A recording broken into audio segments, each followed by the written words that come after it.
The bird who forgot how to fly. It had wings. It had always had wings. But somewhere between the falls and the fear, it had stopped trying. The branch felt safer than the sky. And it sat there, day after day, watching other birds rise, wondering why it couldn't remember how. There was once a bird perched on an old branch. For a long time, it believed something about itself that simply wasn't true. It thought strength meant control. It thought survival meant resistance. It thought holding on was the only way to endure. But seasons passed, winds shifted, light changed, and something inside began to question what it had always assumed. The world around it continued to move. Birds migrated. Rivers carved new paths. Leaves fell without argument.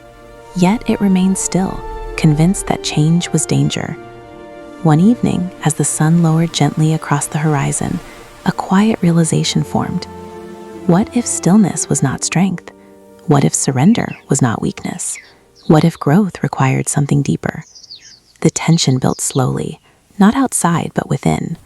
It began to notice cracks, small ones at first, hairline fractures in its certainty. The more it resisted, the heavier it felt. The more it clung, the smaller its world became. Until one day, it stopped fighting.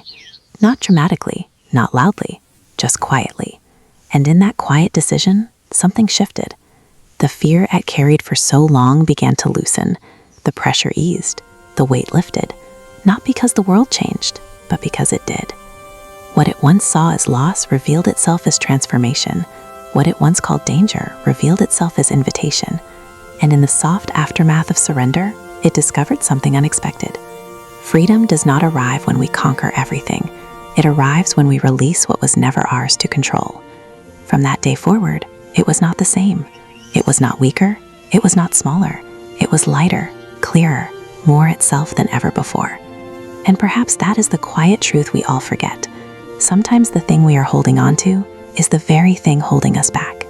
And if you're feeling like the bird right now, holding on, hiding, or afraid of what letting go might cost you, drop a bird in the comments to let others know they're not alone in this season. You have not forgotten how. You are just afraid, and fear is not the same as incapability. This is Glowmoss Tales, reminding you, what you're carrying right now does not have to define you forever. The forest holds both storms and stillness, and you are exactly where you need to be.